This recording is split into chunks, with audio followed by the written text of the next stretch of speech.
learn also to quit when it's time, because not all businesses are your business. Sometimes you can be excited about something and then start and spend a lot of money and time and energy and it's not working out, but you're still going to keep going because you have this false idea that you already invested so much time and so much money and everyone knows about it and you can't quit now, but learn how to quit. Hey, you. Thanks for tuning in.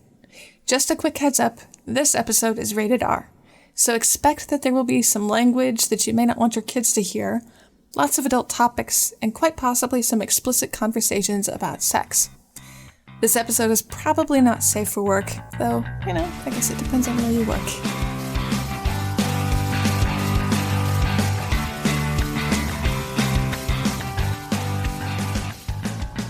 Hey everybody, and hi Lisa, welcome to Pleasure Central Radio. Hey, hi everybody. It's really good to have you here. I love having female entrepreneurs on my show and talking about how they've been able to make their best life, their ideal life, create the life that they really wanted, and do it in a way that feels perfect for them all along the way. And I know you have had some very interesting experiences I would love to talk about. Yeah. Would you like to come on in and share some of your stories? Sure. Where do you want me to start? Okay, well, first of all, I had asked you a little bit before, what do you think is the most empowering topic to talk about right now for women? And you had mentioned being able to make your own money. Tell me what you mean by that. Yes, I would say being able to make your own money in an aligned way, in a way that feels good to you and that feels empowering and leaves you time to actually live your life. I think that's very important. Now, I have known you for a while, so I know some of where this comes from. And I want to share this with the people that are listening. I want to be able to share your transformation with them. But right now, you sound like this totally with it together businesswoman that knows what she's doing and has her life figured out. Have you felt like that for as long as you can remember?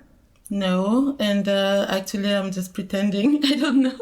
Sometimes I don't know what I'm doing, but I just believe in it and then I just keep going, even if I'm not sure, because I believe in the way comes by doing.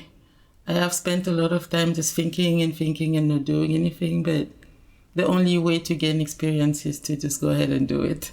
Yeah. So, yeah. Bias to action. I like that. Yeah.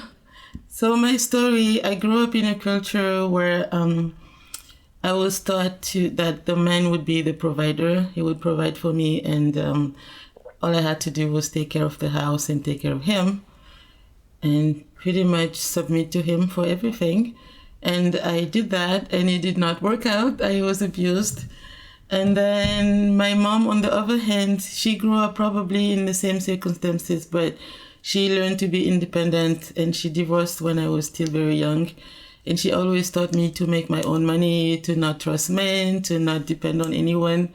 So I was kind of torn between those two. So I went from my husband providing everything to me providing everything and not trusting anyone. And neither worked for me.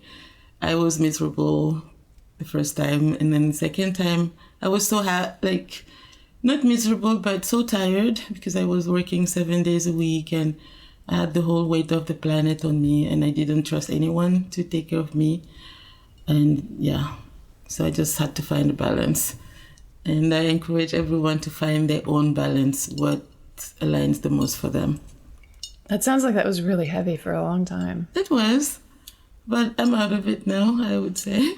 Yeah. Yeah, I can see that. Mm-hmm. I think when we first met, you were doing a house cleaning business. Yes, I was. Yeah, that's when I just left my husband. Tell me some of the evolutions of your house cleaning business as you were figuring out how to make working for yourself work for you. Originally, it was more a survival thing. So I pretty much started working for another company, and I was getting paid by the hour. And they would tell me where to go and what to do. And after a while, I was like, okay, why do I need someone to tell me where to go and what to do? I can do that on my own. So I decided to quit that company. And I was very, very scared. So that was the first time I quit something. And I became a quitter after that. I would just go ahead and go to the next evolution. So from then I started working for myself. And I was charging a little bit more than what that company was paying me because, again, I was scared of charging more. And then I got tired of that, so I quit that too, and I just doubled my rates. So that's my evolution. My evolution is go through something for a while, and then I would get fed up. And without any warning or anything, when the glass is full, I would just quit. And I don't know what's going to happen. It's just like, okay, I have enough of this.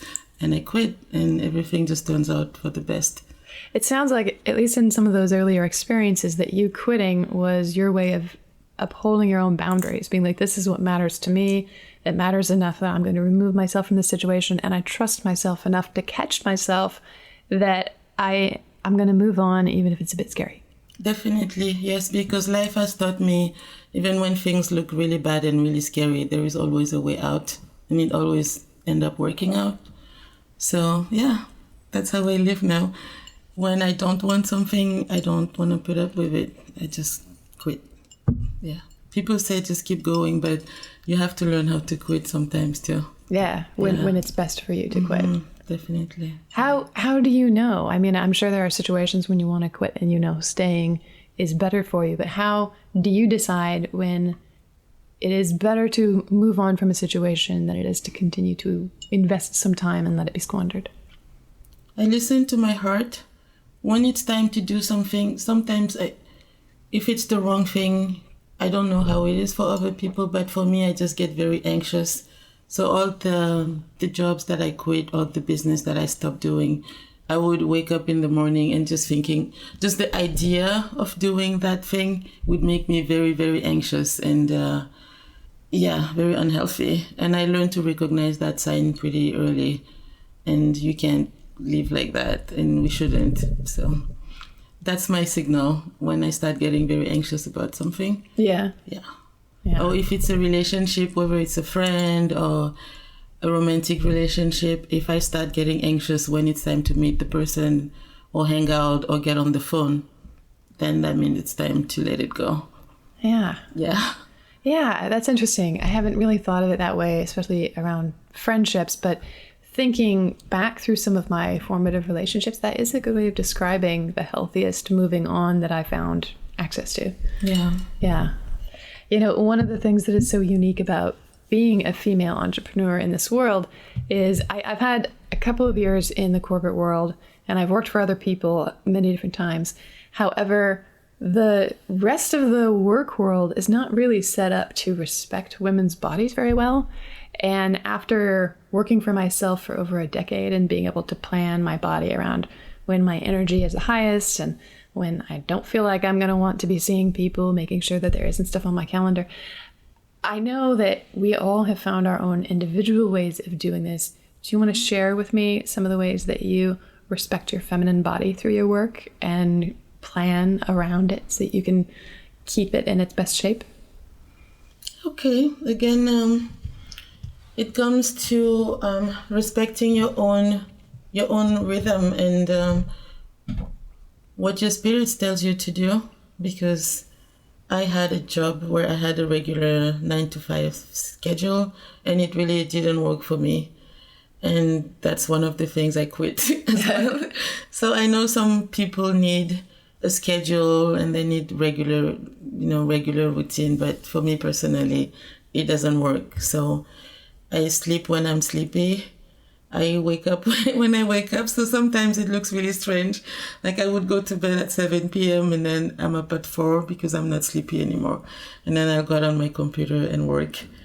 And I just listen to my body like that. But I know not everyone can do that. But that's where I am. That's how I organized my life right now. I eat when I'm hungry and controls my weight easily. I don't have my periods anymore, but I know that for women who still do, there is a time of the month where it's best to just rest. But the way our schedules are made in the office, people can't do that. Yeah. So I would encourage any woman, if you have an opportunity to manage your own schedule, pay attention to your cycle and you'll notice those moments when your energy is not up to par for work. You know, I used to be really skeptical about that stuff because for years I would hear, this is how it's going to feel at this time of the month, and it didn't reflect my reality at all. And so eventually I was like, okay, these people don't know what they're talking about, and just ignored everything about women's bodies. And then I came off of hormonal birth control. I had been on hormonal birth control the first 10 years of my adult life, pretty much, by choice, and I really liked it. I was very happy with it. However, when I came off of it, all of a sudden I was like, oh, I do feel the ways that they were all talking about at these different times a month. Now I need to figure out how to manage this. So coming off of birth control was a surprising disruption in my life. But what it allowed me to do was to figure out how I was feeling and how to feel my best at all different times of the month, but also how to really take advantage of the best of being a woman, you know, taking advantage of the fact that when we're ovulating, we kind of sparkle, you know, we tend to be really good at getting people to do things, or at asking for raises, or at submitting proposals and making them look really good. So being able to track and then to plan in order to support those energy swings. Once I came off of hormonal birth control, that was huge for me. And I didn't believe it was a real thing until then. You know, I was 34 or something like that. That's true. Birth control pretty much eliminate all these fluctuations, and we don't even notice anymore what's going on. Well, it makes it easier to fit into the man's world, Yes, because it eliminates a lot of the flux. Yeah. Yeah, that's one of the reasons I liked it so much. That's true. So what would be the solution? Stop taking birth control? That's, I mean, technically, yes, but seems like a drastic solution. I agree. For most women. I agree. Yeah. So is there any way around it for women who still have to take birth control? I don't know. Yes and no. So there's no like absolutely works and is completely healthy for you in your body way. But depending on, you know, what matters to you, maybe hormonal birth control is what's right for a little while. Personally, I still am not a fan. I've been off of it ever since. And I have a lot of sex with a lot of interesting people. So not being impregnated is high on my priority list. And I'm still too fertile to not to like risk that. But I just use condoms on a regular basis, and I use them very well. I haven't had a condom break in years. I use lube every time. I use the right size condoms. I am very particular about that with everybody that I work with and talk with. But yeah, it is definitely a higher risk. However, the way I feel in my body is so different. And I kind of prefer to surf the waves of it. You know, it's almost like having some really nice wind over the bay. Yeah. You can turn your body or your boat or your sail or whatever a little bit so that you can catch that breeze, or you can just let it go by and not really impact you at all. So pretty much society would work better if there was a better condom education instead of just peddling birth control like that. Hell yes, I agree. Because I've noticed a lot of men don't even know that there are different sizes of condom. What? So some would be like, oh, condoms are too tight. Like, hello. There's so many different sizes. And some seem to not even know, they don't know that there's different material, different sizes, different type of loops. There is so many options. Well, to be fair, especially to the older men, it's only been in the last 5 years or so that more than 6 sizes of condoms have been sold in the U.S. And there's a reason for that, because the FDA only had 6 sizes of condom testing machines. So is that right? That's accurate. I know, very strange. However, I think there was also this big educational push socially about any condom will fit you, so use it anyway, right? Because the guys would complain that they don't fit. I get it. It is better to say use a condom that doesn't fit terribly well than it is to say don't use a condom at all. But yeah, condom education, you're right. Condom education matters. Right? Yeah, I don't think they do that. I mean, they probably teach the boys how to put on a condom, but they don't really know all the details that we know more about, because ultimately it affects us more. Yeah. And almost nobody knows about female condoms and how to use them. Yeah. And you can't even find them at the pharmacy. I mean, maybe sometimes, but it's pretty rare still. That's true. I have to buy them on Amazon. Yeah. Yeah. Wild. So that's what we need, not birth control. Yeah. I mean, there are some other forms of birth control that have less of an impact on your body. You can have your ovary tubes sterilized. You can have a copper IUD implanted instead of a hormonal IUD implanted. But to be honest, all of those have some effect. Like the copper IUD works because it creates inflammation in your ovaries, and then you have inflammation in your body, which is not terribly great. Ouch. Yeah. But there's lots of choices. Personally, really great condom education and lots of creative, enjoyable, sexy times is how I deal with it. Yes. Yeah. You can be very creative having great sex without risking hardly anything. Yeah, that's true. Yeah. Speaking of, I had an interesting situation recently where it took me a while after to think about why it made such a difference. But I had this lover who was fairly inexperienced, and they were having what they thought of as a performance issue. But what I was like, is of course you don't have very much practice with that particular body part stimulating that one. So you don't know what the sensation feels like. Because if you think about it, it's very different in dexterity and sensation, whether it's a mouth or a hand or a pussy or something. Definitely. And if you like a certain type of stimulation, certain type of speed to get off, it's going to be different with different body parts. So yeah, it takes some adjustment and some learning to feel a little bit differently than you're used to, I think. Especially men who have not a lot of experience. They're used to masturbating a lot. So yeah, they're used to the hand sensation and not the rest. Yeah. Yeah. Yeah, it takes some adjustment. Yeah. I never thought of that way. Yeah, that's right. Well, I think women have a correlation, right? We're used to quite often either a vibrator or something on our clitorises, and tongues can't go that fast. It's not the same thing. Yeah, so we have to adjust for sure. Yeah, but it can be a really fun process exploring. Yeah. I think there is something about learning to appreciate different sensations, not just one thing. So every different type of touch or body part or position has a different feel. Yeah. So, yeah. Well, speaking of, is there any particular body part that makes you feel the most feminine and connected to your divine femininity? My hips. Yeah? Yeah, my hips do. So Those hips don't lie. hips don't lie. I don't know. They make me feel grounded. And so I have been through a lot of weight gain and then loss. And I feel like my hips were the most stable part of my body. I don't know, for some reason. Yeah? Yeah, that's the part that I've always been okay with. That's the part that I've always been consistent for Nice. me and keeps me grounded. Yeah. Nice. Yeah, that's a strange question, but I never thought about it that way. Why would it be my hips though? Well, hips are a very sensual body part. Yeah. And for years in art, that outline of not the statuesque woman, but the woman with the small boobs and the giant hips, that was the ideal for child rearing, right? So it was the ideal feminine form at some point. Yeah. I feel like my hips are too narrow, but still, yeah. I don't see, even though that's my favorite part, I still feel like something is wrong in my mind with them, because I have this image, just like you said, the fertility image, wider hips. I don't have wide hips. Still, it's my favorite body part. Yeah. Now I'm always supported me.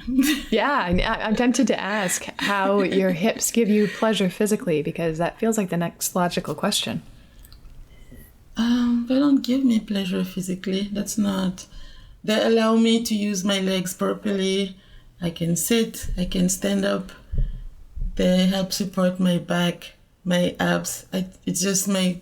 When people say the core is just I don't feel like it's my stomach. I feel like my core is around my hips. That's what keeps me stable. So it's not about a pleasure thing. It's about being anchored in my body. Yeah. That's cool. And I don't have a clitoris, so I can't really use that part for pleasure. So really, I don't know. I don't self-pleasure. Would you tell me more about not having a clitoris? It was excited when I was a baby. That's part of my culture that is not practiced anymore. But unfortunately for me, it still was when I was growing up. So it happened. That does not stop me from experiencing pleasure, though. Just not self-pleasure. Okay. Yeah, I'm happier with a partner. Okay. Yeah. So the pleasure and the orgasms that you receive, are they uteral orgasms, do you know, or G-spot orgasms? G-spot. I would say also probably cervix. Okay. Yes. Yeah. And also I have a little part of the internal part of my clitoris is still there. Oh. It's just hidden. So my partners have to be creative and find it, which is pretty fun.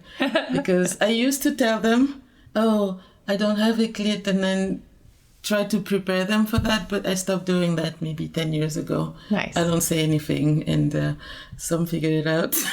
I would say most of them don't. Yeah. Most of them are just like looking. Grab their finger, just like right here. Oh my gosh, that's hilarious. It works out, so it works for everyone. They appreciate it. Yeah. And I guide them. A little bit of clarity is a wonderful thing when you're trying to make someone happy, right? Yeah, I just show them, so instead of saying something. Oh, that's awesome. Okay, so you're saying the part of the clitoris that's inside is still there, like the wings, like the part that goes along by the legs? Yeah. Oh, cool. Yeah. So I have to direct them so they don't spend too much time trying to figure out what's going on. I can see some poor guy down there going, I swear it's here somewhere. Where did it go? Yeah, I can feel sometimes they're trying here and then trying there and nothing is happening. And I'm just like, go right here. Okay, this brings up a really good point. I was talking with somebody yesterday who is a dakini, and she works a lot with couples that are older. And one of the issues with older couples that have been together for a long time is often he says he's not getting enough sex, and she says she's not getting enough pleasure out of the sex.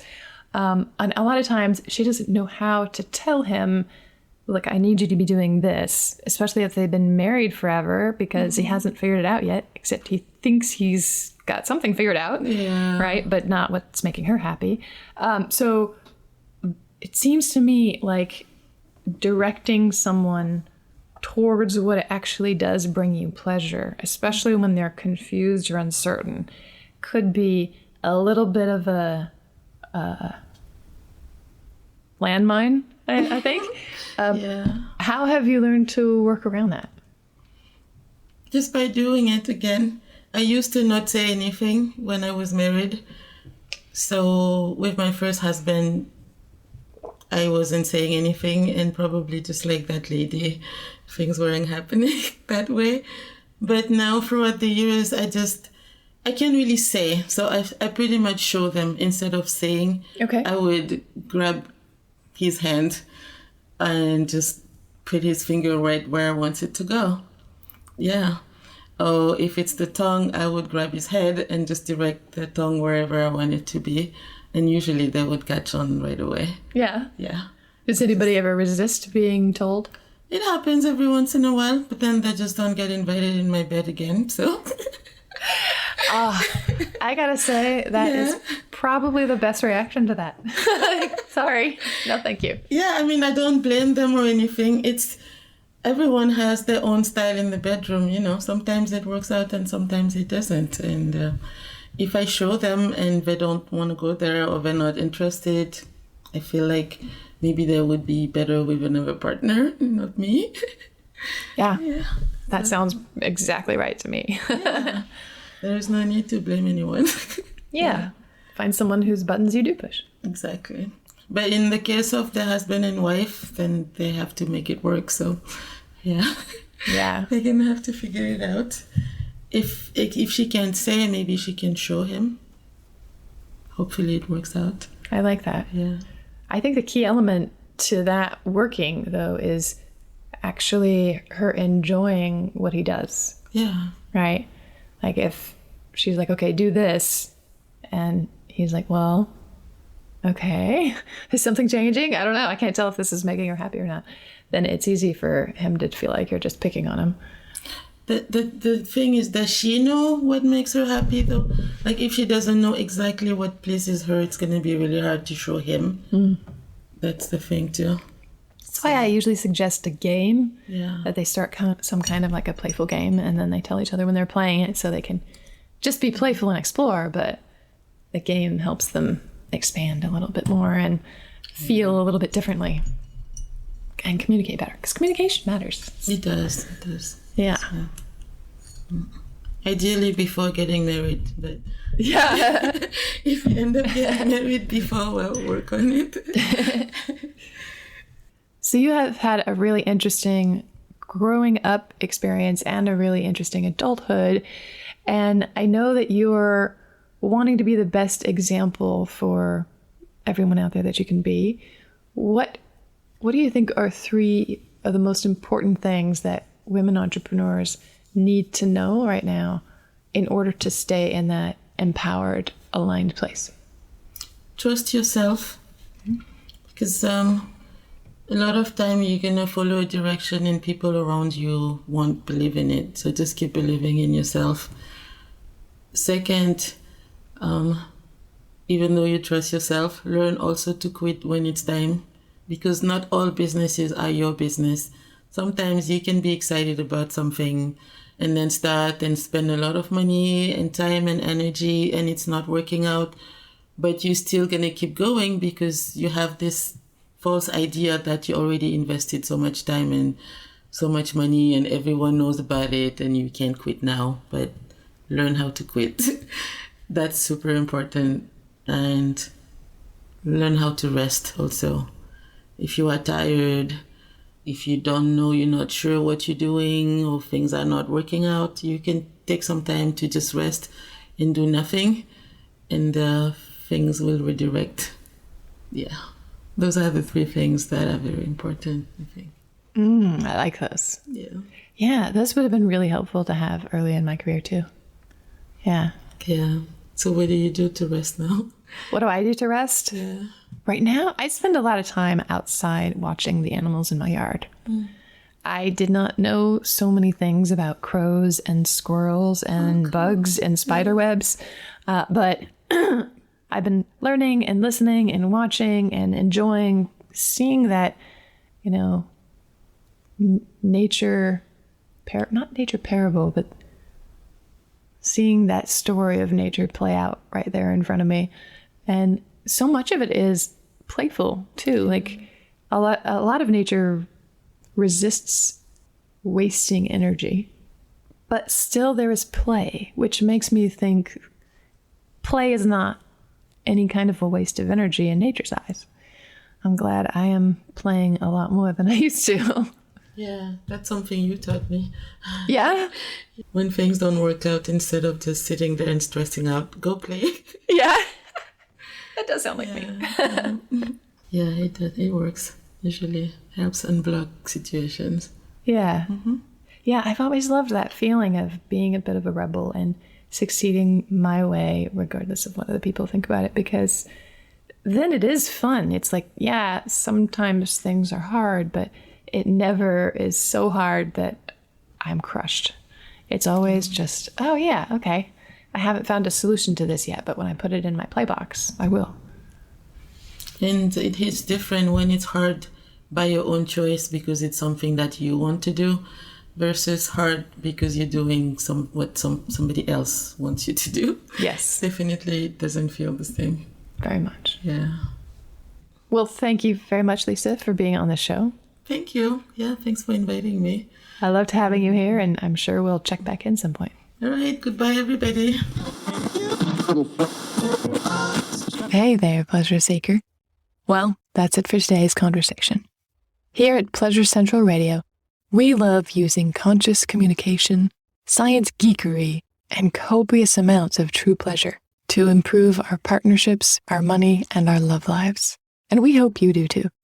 If you loved what you heard here, we'd love a review. You can do this easily on podcast players like Spotify and Apple Podcasts. It only takes a couple of seconds, and it's an easy way to help more people discover the show without you having to actually bring it up with them.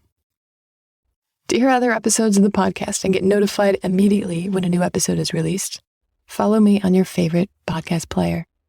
Find out more and get in touch at pleasurecentralradio.com.